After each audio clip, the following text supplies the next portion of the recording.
Okay discuss చేద్దాం మనం ఒకసారి బీఆర్ఎస్ వెర్షన్ కూడా వినే ప్రయత్నం చేద్దాం. చరణ్ కౌశిక్ గారు, స్వామి గారు ఏం చెప్తారు? మేమంతా కూడా నిపుణుల సూచనల మేరకు ఎక్స్పర్ట్స్ చెప్పిన దాని ప్రకారమే ముందుకెళ్తున్నాం. డ్యామ్ సేఫ్టీ చూస్తున్నాం, ప్రజల సేఫ్టీ చూస్తున్నాం, రైతుల సంక్షేమానికి కట్టుబడి ఉన్నామని చెప్పి కౌశిక్ గారు చెప్తున్నారు. ముందుగా మీకు అందరికి నమస్కారం, ప్యానల్ నుండి మిత్రులకు కూడా. ఈరోజు కాంగ్రెస్ పార్టీ రైతులకు నీళ్లు ఇచ్చే అవకాశం ఉన్నా ఇవ్వకుండా ఇబ్బంది పెట్టే ప్రయత్నం చేస్తూ ఉన్నది. కాళేశ్వరం ప్రాజెక్టు వేస్ట్ అని చెప్పేసి చెప్పుకున్నటువంటి వాళ్ళు ఈరోజు అదే మోటార్లను ఆన్ చేసి అక్కడి నుంచే ఇలా 4 పంప్ హౌజ్లను స్టార్ట్ చేసి నీళ్ళు ఎత్తుతున్నారు. ఈ కాళేశ్వరం ప్రాజెక్టు ఉన్నట్టా లేనట్టా మిత్రులు అర్థం చేసుకోవాలి, ప్రజలు అర్థం చేసుకోవాలా. కాళేశ్వరం ప్రాజెక్టులో ఉన్నటువంటి ఒక బారేజ్లో ఒక 2 పిల్లర్లు కుంగినంత మాత్రాన మొత్తం కాళేశ్వరం ప్రాజెక్టే లేదు అని చెప్పడం అనేది అవగాహన లేకుండా ముఖ్యమంత్రి వితండ వాదనతో కేసీఆర్ గారికి పేరు వస్తుందనే ఒకటువంటి దురుద్దేశంతో ఈరోజు కాంగ్రెస్ పార్టీ వాదన చేస్తా ఉంది. నీళ్లు ఇవ్వట్లేదు. ముఖ్యంగా నీళ్లు ఎందుకు ఇవ్వట్లేదు రైతులకంటే, ఒకటి నీళ్లు ఇస్తే రైతులు పంటలు పండిస్తే ఆ ఒడ్లు కొనాలా. ఒడ్లు కొనాలంటే వారి దగ్గర కొనకుండా మొన్నటిదాకా కళ్ళలలో రైతులందరూ కూడా ఇబ్బంది పడ్డారు ఒడ్లు కొనకపోవడం. వారికి కొన్న ఒడ్లకు బోనస్ ఇవ్వాలా. బోనస్ ఇవ్వాలంటే మేము సన్న ఓట్లకు మాత్రమే ఇస్తామని చెప్పేసి చెప్పినట్టు వర్గాలు ఈ మధ్య దొడ్డు ఓట్లను కొనకూడదు అని చెప్పేసి ఒక నిర్ణయం తీసుకోవడం. అది కూడా 27 రకాల ఓట్లు ఉంటే మన ఈ సంవత్సరం సమీక్ష చేసి 7 రకాల ఓట్లు మాత్రమే వేస్తేనే మాత్రమే కొంటామని చెప్పడం.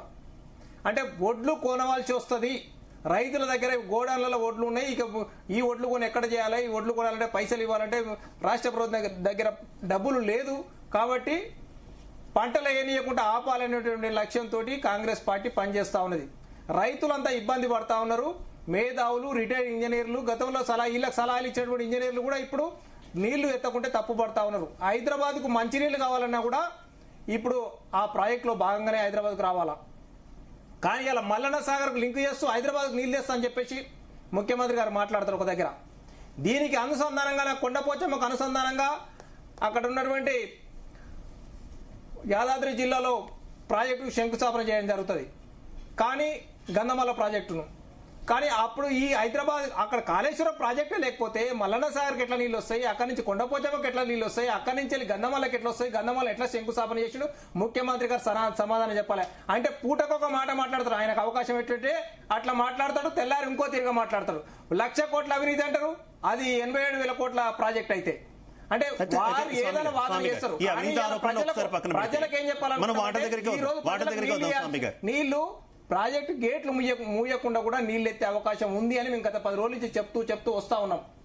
ఈ రోజు మోటార్లు ఆన్ చేయడం జరిగింది. ఎందుకంటే హైదరాబాద్ అక్కడికి వద్దాం. అదే నా క్వశ్చన్ స్వామి గారు. అసలు ఇప్పుడు మోటార్లు ఆన్ చేశారు, కరువు పరిస్థితులు ఉన్నాయి. ఈ నేపథ్యంలో కాళేశ్వరం నీళ్లే మళ్ళీ గత అయ్యాయి అని చెప్పి మీరు అంటున్నారు.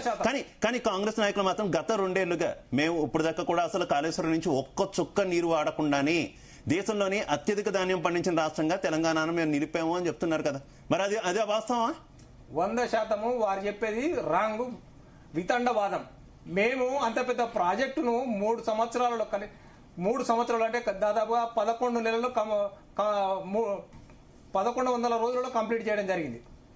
అంత పెద్ద ప్రాజెక్టును మేము 3 సంవత్సరాలు కట్టగలిగితే వీరు 33 నెలలు అవుతుంది ఇప్పటికొచ్చి. కనీసం 2 పిల్లర్లను కూడా రిపేర్ చేయలేకపోయారు. అంటే దురుద్దేశమా, వీళ్ళకి చేతగానితనమా, వీళ్ళకి అవగాహన లేకపోవడమా, వీళ్ళకి ఒక సలహాదారా, ఒక టెక్నికలా, ఏది తెలియకపోవడమా, ఒక ప్రాజెక్టు ఎట్లా రిపేర్ చేసుకోవాలో అర్థం చేసుకోనికే వీళ్ళకి 33 నెలలు పట్టింది. కనీసం 2 పిల్లర్లు రిపేర్ చేయలేకపోయారు.